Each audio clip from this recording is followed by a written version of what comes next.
So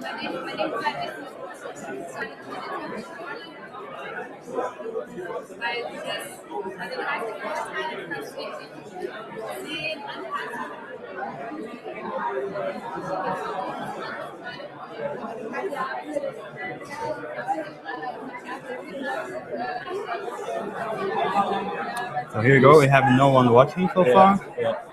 and yeah, so we are already live. Yeah, and I just need to make sure that this stuff, then when I press it, it doesn't stop. Or Yeah. it will stop shortly, but I just press it again. If you wanted to make me zoom, it's just like you know how to operate that, right?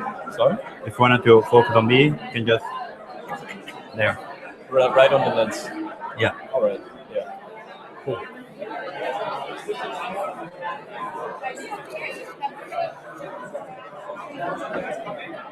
So should we?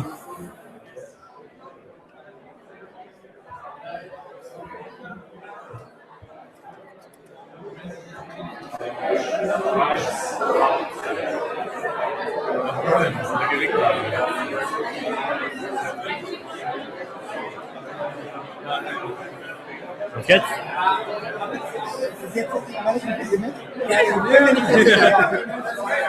So where do you start, here or there? Yeah, here. I stand here. Oh yeah. Anybody? Yeah.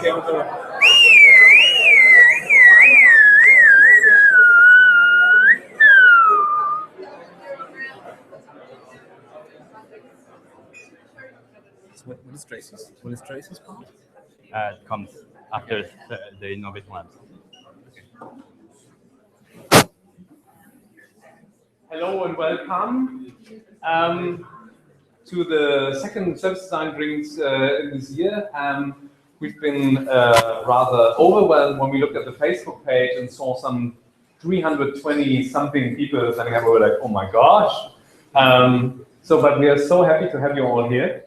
And we thought, of course, it's the topic of being visual that was like a magnet for these many people. Today it's only the two of us, because the others are traveling and so on. As you might have seen and know from past events, roughly this is sort of always our agenda.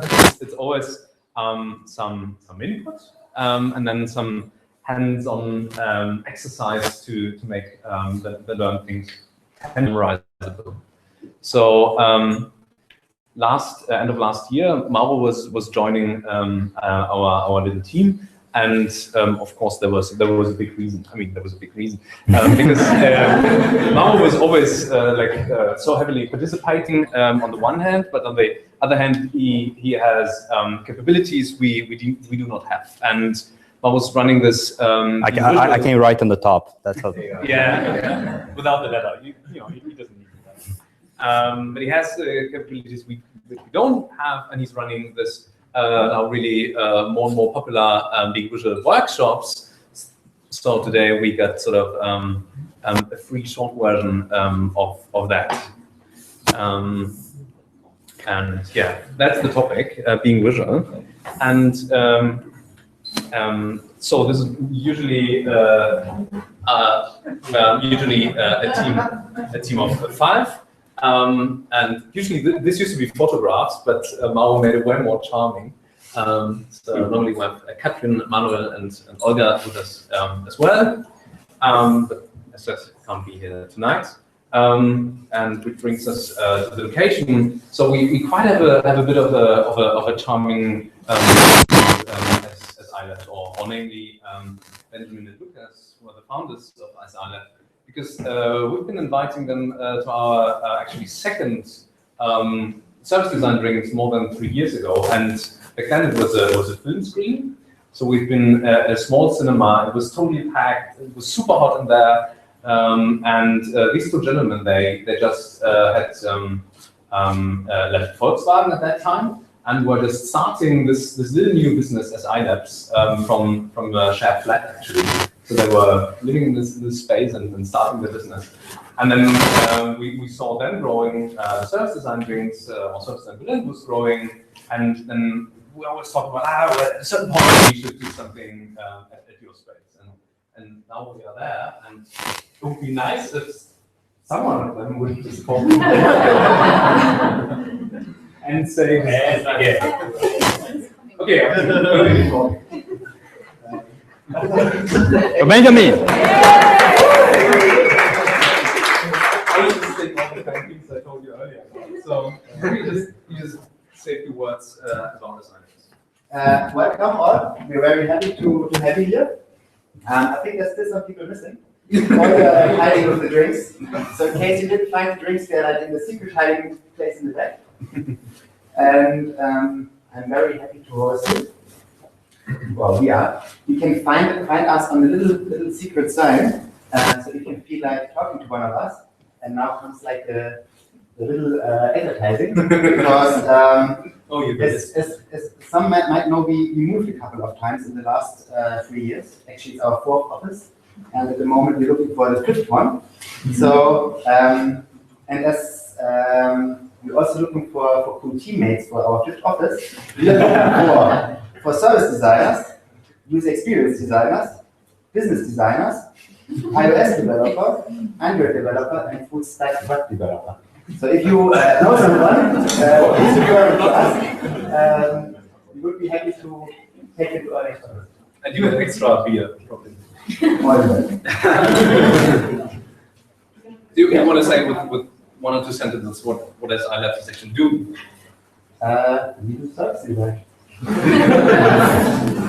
So basically, we have a little history in one of the big corporations where we developed our own field of service design and a little bit of design thinking, a little bit of new startup, a little bit of some other main ingredients like robust process, and we use that helping big corporations to innovate and become more customer-centric, like all the buzzwords, you know. And we all kind of put it in one pot, like steered it a little bit, and now we put it into the breads of our customers. And I think we have very nice customers, very good relationships with them, so very deep relationships. So we have like more like a partnering model. Actually, they're more coming here than we're going to them. So we have them working with us in our teams. And so we have like very nice work setup, I would say. Challenging. So you can do that. And I think that's mainly it. So we do basically from what is like maybe if you from strategy, starting from strategy projects, and then we take them all the way into development, launching in the market. I guess there's more time to have personal conversations. Find the people who fit in the best. Okay, thank you. Thanks.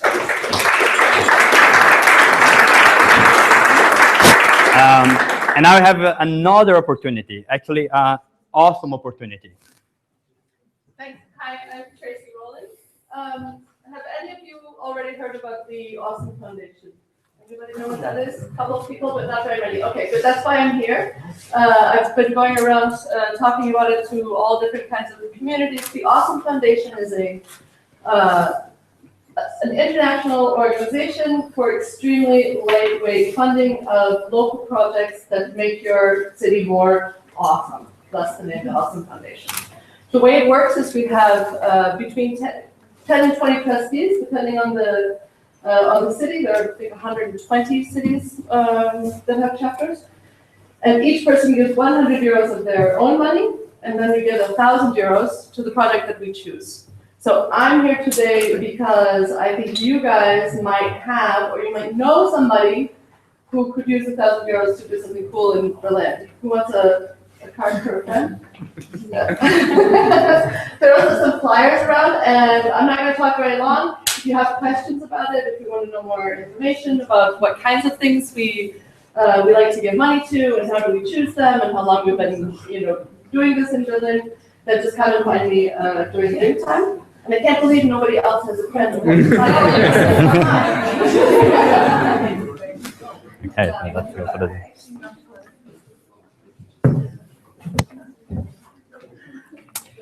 Okay, so yeah, today I just today's a funny day because like I thought I would have to bounce people at the door, like 350 people, and unfortunately it didn't happen. At least not after 7:30. So I'm here today to talk about being visual. So as Martin said, I run a workshop like since the 3 years that actually rise from a class that I did with a friend at this school. Like at this school, we got like people working on this creativity and so on, and they all want to like kind of be visual and so on. And I studied graphic design. That's my former original education. And I learned how to draw since I'm 10 years old because I had no friends. I have enough time to practice back then. Yeah, it was a sad story. I had like these bracelets, you know, so no one was to be friend of me. So I had enough time to practice a lot to draw. Therefore, I learned how to draw, but I was never the best illustrator in my team. But it happens that I ended up in a team that no one could be illustrator. Therefore, I was the best one in that team. So kind of raised the opportunity to actually be practicing illustration, although I was not the best one. So as I said, I come from Brazil, and two things, my accent's quite strong. So, and I have a really problem with my tongue. So if you don't understand me, please raise your hand and tell me, okay, if something's going wrong. So a long time ago, I got educated as an industrial designer. So that was like I draw products, chairs, and all this stuff. And what happened was that like visualizing a product's kind of easy. You know, like it's the visual nature, like you can touch it, you can feel it, and you can reproduce it. So it's kind of easy. But when you come to a product, it's like there's nothing there. It's like you don't know where to start somehow. And basically product is like you just see that this exists when you are in contact with that. So you have like the touch points and so on, or when you have like the evidence, so things that you can touch and work. But even though all these small pieces, they are not the thing in itself.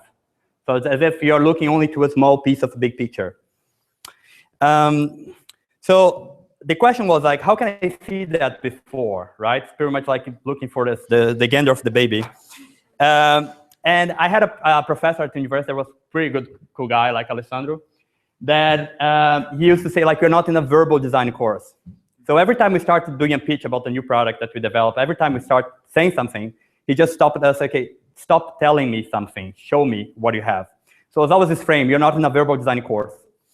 And, oops, and pretty much that was it, like product is different of talking. You cannot, like, if you're designing something, you cannot talk about it. It's not that you explain things, you have to show it. That was actually how I got educated. So the first rule of any kind of like brainstorming section or like a creative process, like always be visual, right? Like you get it at this school, you get it in some other frames. Like you have to start drawing post-its instead of writing on it.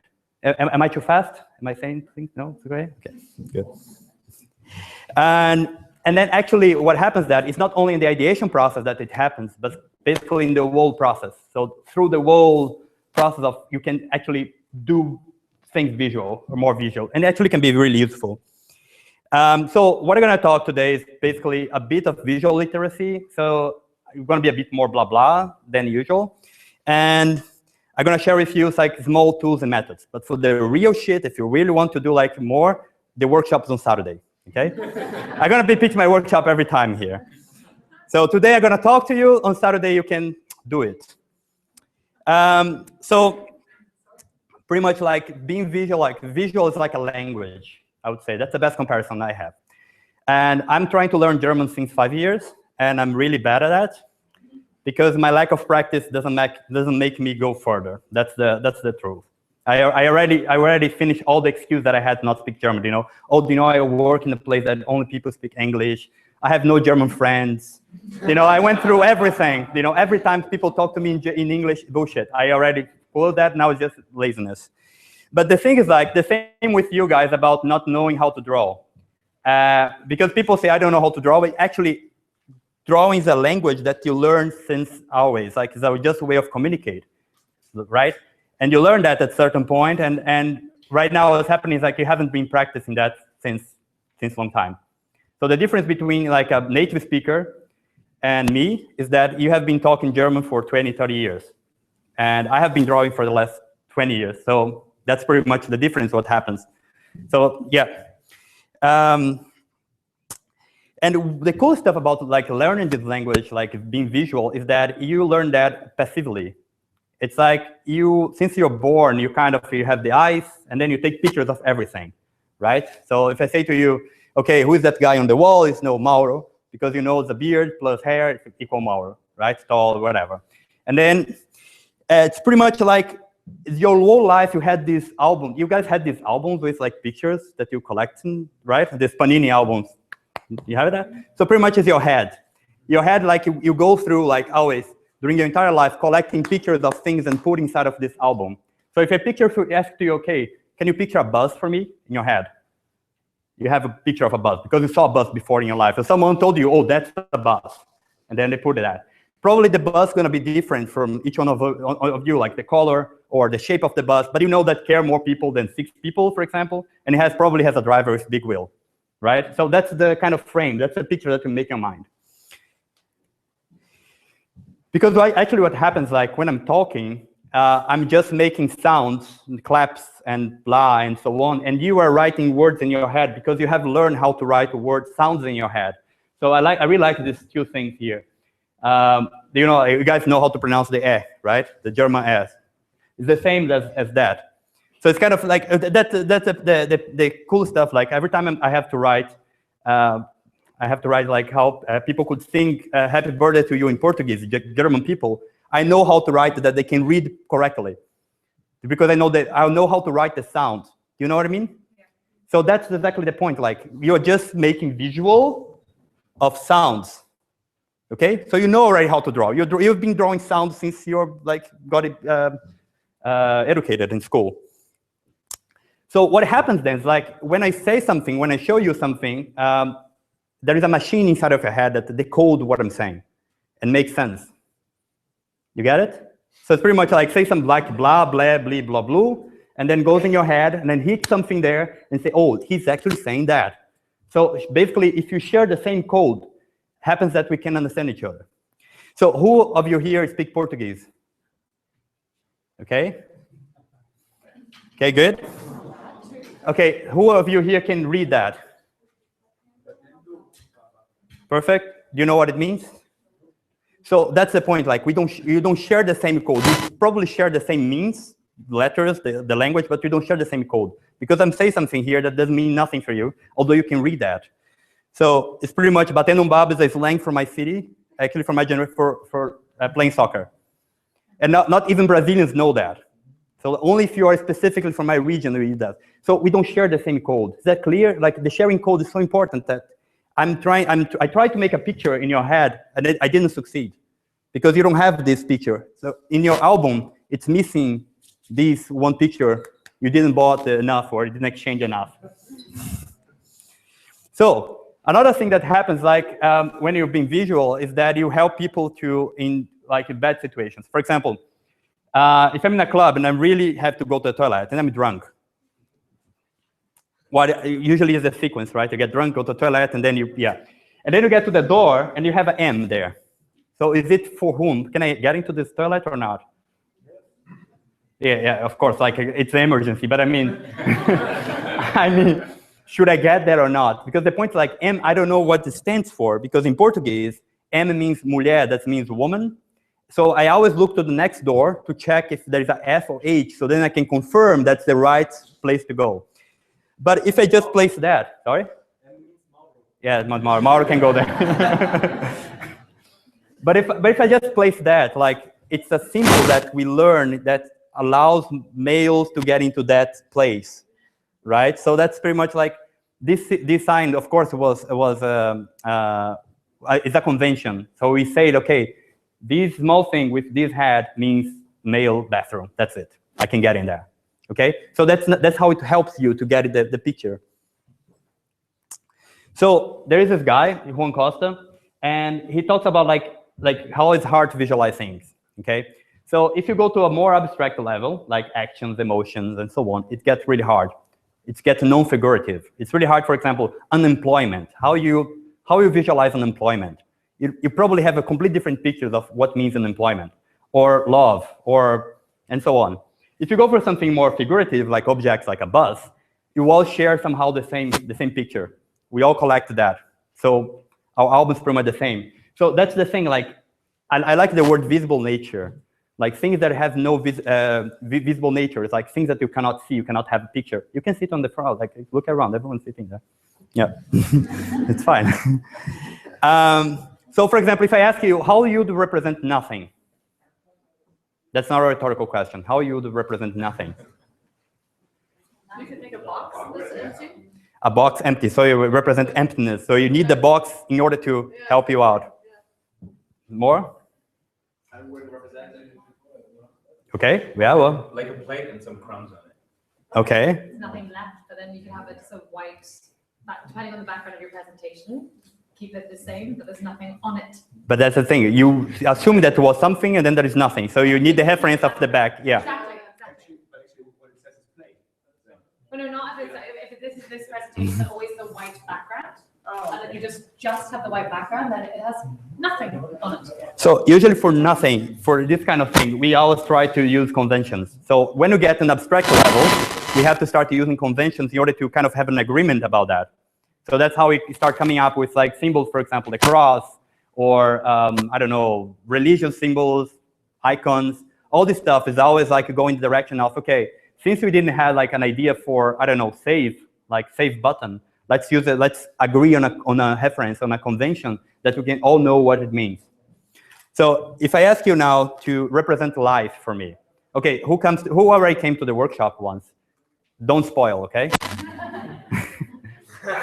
How you would represent life, for example, if you had to draw life? A tree. A tree, an egg, a baby, a heartbeat, right? And then you go on like on this. Maybe a series where you could have the birth to death cycle or something that represents that. Exactly. So there was like the person who made the Lion King. It was pretty cool because then it just, you know, the scene of the Lion King rising the, yeah. So because then comes the circle, you only remember the music like, hey, la, la, la, right? So the way that I represent life is pretty much like that. So like, who knows what it is? Like, who knows? Like, basically, I just wrote life in your head. You already have this reference, and that's how you call it. You call it this name. You call it this symbol, life. And I just wrote it in your head. I just like, there was a target inside of your head, and I just hit there. And that's basically the role of like if you're trying to visualize, exactly understand what's inside of the head of the people that you're trying to talk to, and like hit the jackpot. And that's the main point. Because what I want here to read is like only the word life. If I want you to read Mario, I would place the Mario here, but that's life, okay? Cool. Another story about like sharing signs or not sharing, or like this issue about like having different signs. It's a long time ago, okay? Happens that like Brazilians and Germans have different meaning for things, okay? For example, when I arrived in Germany in 2007, and I was single, pretty much I wasn't like in the flirting mode, okay, let's get laid. And then in Brazil, pretty much the idea like beer means, okay, I'm interested in you. You know, like we invite a girl for a beer, say, oh yeah, you know, because we're gonna make them drunk, we're gonna lose up our conscience, and you know, this kind of stuff. And if someone's like not interested at all, but like, okay, I want to make clear that, okay, nothing gonna happen, I pretty much invite the person for a coffee, okay? What happens was when I got in Cologne, especially in 2007, was that's completely the way around. So basically, what I found out was that coffee was about getting to know someone better. So invite someone for a coffee, then you have the chance to get someone better. And invite for a beer is like, bro, you know, you're gonna go party, you're gonna go crazy, but nothing gonna happen, my friend, you know? So imagine like how was 6 months of my miserable life, kind of mismatching the whole thing. Yeah, so pretty much this first block is about, first you have to define the message that you want to make. You know, like you have to like really be clear which message you want to tell. Usually in the workshops, I ask people to talk about them, like, okay, 3 things about you. And they come up with like long stories. And they say, oh yeah, when I was 11, I climbed a mountain and I fell from my ski, you know? So what's the message that you want to tell? That you are 11 and you climbed a mountain, or you fell from your ski? You get it? So it's pretty much like people don't, that's the first problem that people have, like they don't know what they want to tell. And therefore they don't know which icon to choose, what message. So first define your message clear. And then you have to check with your audience what they have in mind about that message. Not that you're going to do a testing or research, but you have to understand your audience in order to find out what's the best icon or figure or visual that would fit to that. And then finally, when you use that, you see like how does it goes. Okay, so you have to choose the visual that actually fits to what the people, like to the picture that the people had in the mind. You know, if I say to you buzz, I'm not making a buzz in perspective that doesn't look like a buzz. I'm going to make a buzz. If I want to communicate buzz, I'm going to make a buzz that looks like a buzz. Okay, so not like some crazy perspective, shiny new design. No, I'm going to make like windows, the wheels, and so on. Okay, so it's easy for like, again, like a product it has a visual nature, so no much to do there. But then, like for digital, it's also kind of easy because somehow you can see it. It has a visual nature. You see flows, you understand the timeline. Get a bit complicated, but still fine because you still like already found some kind of things that can help you out. But then, when you go for services, sometimes they are too big. You know, like you have like this immense stuff that you cannot grasp, or they are too complicated. There are too many stuff, too many elements that it's really hard to choose which one you want to represent and which sense. And basically, the main thing is that you have to look at that overall picture. So you have the whole process, the whole flow, and what you have to understand is like which questions you want to answer from each one of the phase. And that's how we start like crafting the message. So for example, if I'm in the problem space, I want to do research and understand the user, do observation, and so on. The question that I want to make, that I want to answer, actually. So the question that I want to answer are, how does it feel? How does the user feel? What's the problem that I have here? How does the user behave? Okay? So you get it, like the main point here is like you try to answer questions through your visuals. And the second part is like, okay, how does the idea work? Who are the stakeholders? How they look like? How the idea look like? So it's pretty much answering more like concrete answers. Okay, concrete questions, sorry. Yeah, make sense so far? Okay. So you have to remember, like if you're designing, if you're doing like being visual in service design or anywhere else actually, you have to remember that you're doing actually an interactive tool. It's pretty much like a console, a control. And you're gonna use that for presenting. So you have to kind of like making a show, like you have to show things out of your thing. You have to give them an overview. You have to show them something. And you're gonna use that to compare. So the user has to be capable of looking at the thing and say, oh, this is different from that, or this is better than that. Okay, so you have to give them a clue about that. And finally, it's a nice way of organizing and systemizing stuff. So you can actually helping people actually to find out, like, and analyze what's going on. So that's are the tasks that people are performing when they look at your visualization. You get it? So it's a task. So you're designing a tool that has a task, and people have to fulfill a task. For example, comparing. I have to look at your thing and understand that the two things are different. For example, if I do a bar graph, you can compare data, right? You can compare which one is higher and so on. But if I do, I don't know, a big picture of Mona Lisa, you don't know what to compare. There's nothing telling me like, what's supposed to be compared there. Do you get it, the difference? So just be mindful about which question you want to answer. So again, it should not be only like beautiful. It should actually give you insights about what's up, okay? It's way more smarter.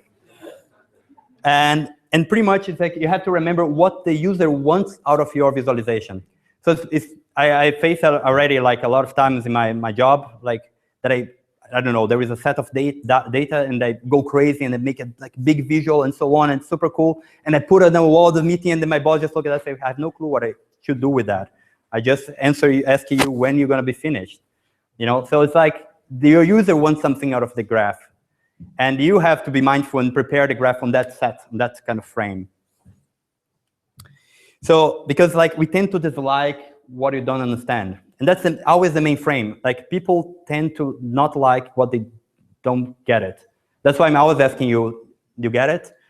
Does it make sense? Because the moment that you say it don't make sense, so then I have to rewind and say, okay, let's try to make sense because I want you to like me. Because I want you to come to the workshop on Saturday. Okay, so and how do you use that? Like, let's go for the questions. For example, I make these personas. So basically, I'm trying to answer 2 questions with this level of information. Of course, I could add more stuff, but like I'm just asking, like answering here, how does my user group look like, and which group he or she may be part, like in terms of gender, age. You know, that's the only thing that I'm answering here, nothing else. So that's why you do a drawing of your persona, not because you know how to draw and you want to portray them, but they should answer a question. So you make a draw of a woman, it's like, okay, it's not a man. You know what I mean? Like you're answering questions that your user may have. And if you go for like, how do you use an evidence of the service? So it's pretty much like the flow. Sorry, Johanna, I didn't put the stack of. Okay, thank you.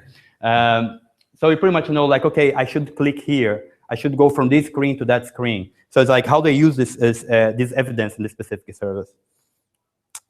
And how my service works, for example, then you go for a storyboard. I'm telling you in steps, what are the frames that goes until I get what I want. So for example, the story of a shared fridge. Okay, so you go step by step in the scenes and describing, steps of how can I use my service.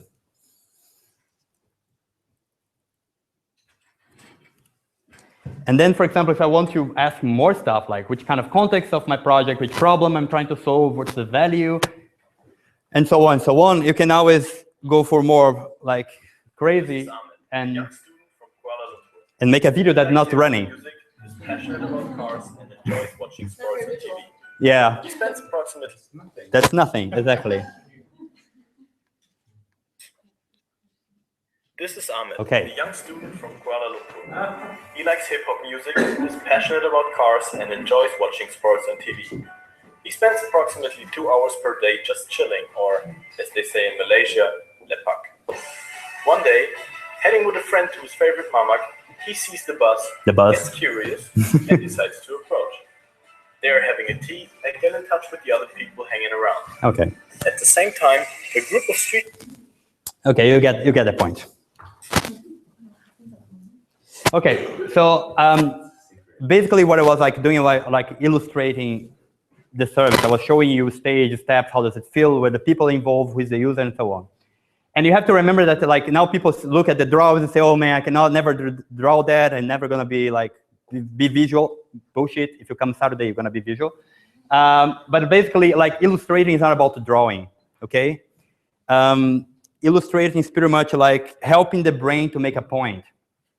The issue that we have usually is like, okay, I say you a word. For example, if I say to you Martin, how many Martins you know in your life? Like, there's a lot of Martins, especially like you get. But then when I start to like breaking down and show you this, for example, like Martin uses glass, a camera for Nokia, and has cool socks, you know that you're talking about this guy, right? So I'm giving you clues. I'm giving you visual clues that you can arrive in the point.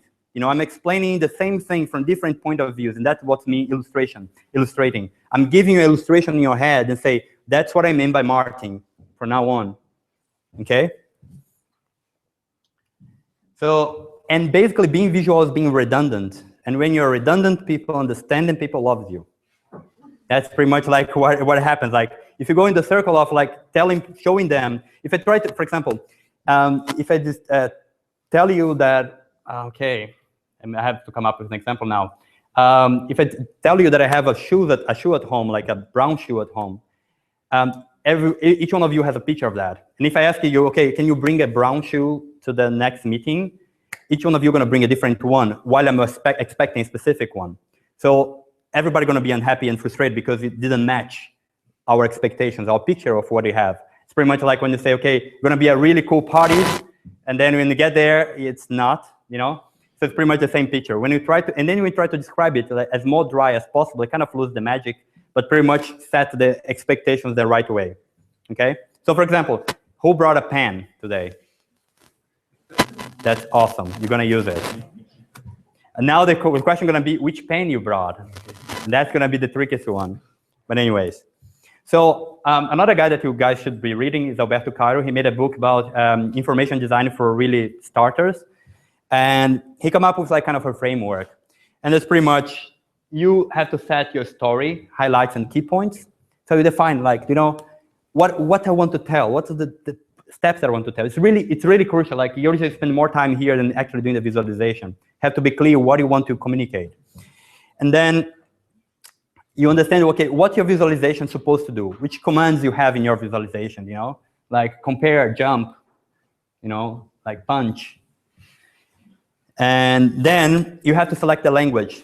So based on your user, like what would fit in better to communicate what you communicate. Remember, like I really like the expression I say, so if you don't understand me, it's my fault because I'm not using a mean that you can understand me. And that's exactly the frame. You know, you have to be really aware that, okay, if I want to talk to you, I'm going to use your language, not else. And oh, but I can do really beautiful drawings and so on. But if it doesn't help to communicate what I want to communicate, it doesn't help.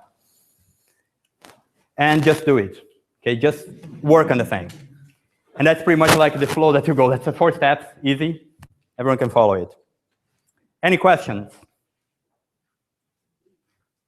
Yeah. In the example you give about trying to give a comparison between 2 things, so for maybe a more senior manager whose responsibility it is to make the decision, how do you keep yourself honest? Because when you're doing a visual representation, you have a lot of power to tell the story in the way you want. So how do you prevent yourself from pushing the solution that you believe in and making the other one look terrible? I don't hold myself in this case. Sorry, the life is like is an edition island. So you have the control of what you're editing, you know, and you can pose whatever voice, like you can highlight whatever voice you want. And that's something like for who is visualizing, that's a really like power, like responsibility. And with the powers come. You're not really showing them information, you're pitching something. Depends. It really depends on what's your goal. If your goal is actually, for example, when I'm dealing with customers, and I really have to show them like variations of things that they have to choose out. And I mean, I have no favorite there. I should have an opinion if he asks me. But that's like if I arrive in three different things, and they say that's our only directions. Now I need your input, so I have to display them in the right way. And that's up to me, like selecting the language and how I display them. So it's like, I don't know, giving them the same attention, giving them the same finalization and so on. So it really depends of even position on the wall, like which one they see first, which one they saw last. So and then it's like it's up to you. I usually like if I have a strong opinion about something, I use my power to kind of make it because that's how I pitch and so on. Okay, yeah. When do you switch to photographs? I switch for what? When do you switch to photographs? Oh, that's about illustrating. That's what I meant. Like, if you find a photograph that really illustrates what you want to tell, that really represents, then it's the best than drawing. So that's the point. Like drawing and you have to choose the right media that goes together. So as I say, like illustrating is not about drawing. Illustrating is about creating a picture in your head. So if I want to make you like, okay, you guys all know this meme of the baby, like the victorious baby, right? So you guys, all of you have the picture. So if I want to express something in that direction, just put the baby there because you recognize it. So the symbol hits you, okay? So it's kind of like. So I have a question when you're dealing with, say, classical 20th century clients who have MBAs and you're kind of language with them. I think, so what's their reaction? Like, you know, they're usually drawing out, you know, very high, it's very, not this kind of language, but diagrams, flows, and things they learn in business school. What's the reaction from this type of client, and how do you make them feel that this language, because there's a lot of value in this language, how do you make them? Like I don't try to convince them that this is the right language. Like it's about communicating. If they understand what I'm trying to tell them, it doesn't matter the language that's the point. Like this thing here can help me to actually find my point, to give my point. Sometimes like you give a bit of humor. It really depends on the context. For example, workshop context, that's more loose, more informal. This helps a lot them to also become informal. Because if I do the workshop with charts and graphs, they just gonna behave like charts and graphs. So if I give them like some more like playful drawings, they start behaving like playful drawings. So it's pretty much influencing what they have in their head. And to quickly add to that, I had recently the surprising interaction with some guys from TÜV. It was an ISO certification, the most the most terrible German thing you might imagine. But it was run by a British guy, and he came to our offices, and he was like, wow, this is all like visual management. He called it visual management, which was a really interesting term. I've never seen it like that, but he was totally intrigued by that, and he said, like, this is the way how the offices should be visualizing all the processes, right? So even these guys like are arriving in the 21st century somehow. So I think there's a shift. Okay, so now you guys gonna draw. So you're gonna use the pen that you brought. Pretty much, I like to share with you some. Wait a second before you start drawing. You don't know what to draw. Okay. I would like to share with you one of the frames that I use for storyboards for Serivce. It's just a way to make it faster. Pablo, don't run. Don't go to the back, Pablo. Okay? So it's pretty much like, okay, Leute? It's pretty much like if I want to pitch a service, if I want to make something like really fast, just to make sure that it's understandable, I basically use 5 squares, not more than that. And then each one of the squares, I kind of place the key points of the message of a service. If you go more than that, like it doesn't make sense. It's getting too complicated. So if you make something that's kind of simple that you can explain that with 5 squares. So basically, you have the first one, the problem, the main character. The second one, you have the solution. Third one, the user action. So what the user has to do to activate the service. And then you have the service action. So the user activates the service, what the service does. And then you have the happy ending, so the conclusion. For example, I have an example, okay? That's when I moved to Berlin. And you see me there, although I don't have a beard.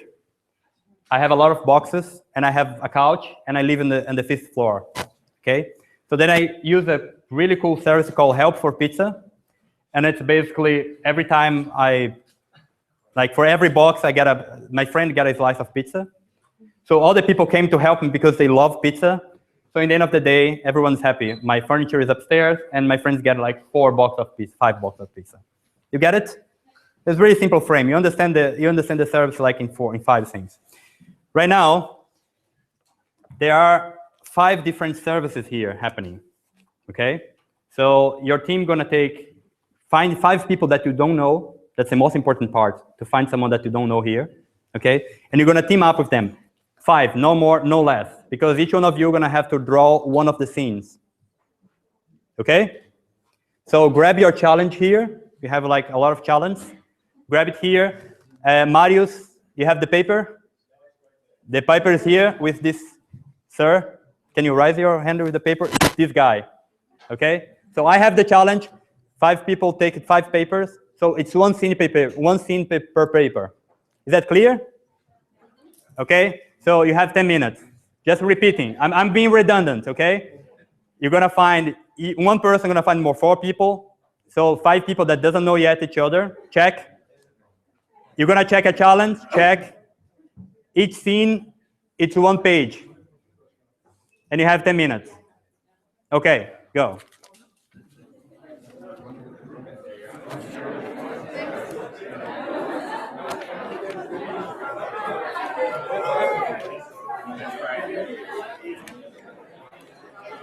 Nice, man. Super cool. Give me one of these sheets. That's like right one. Nice. Nicely done. Yeah. Okay.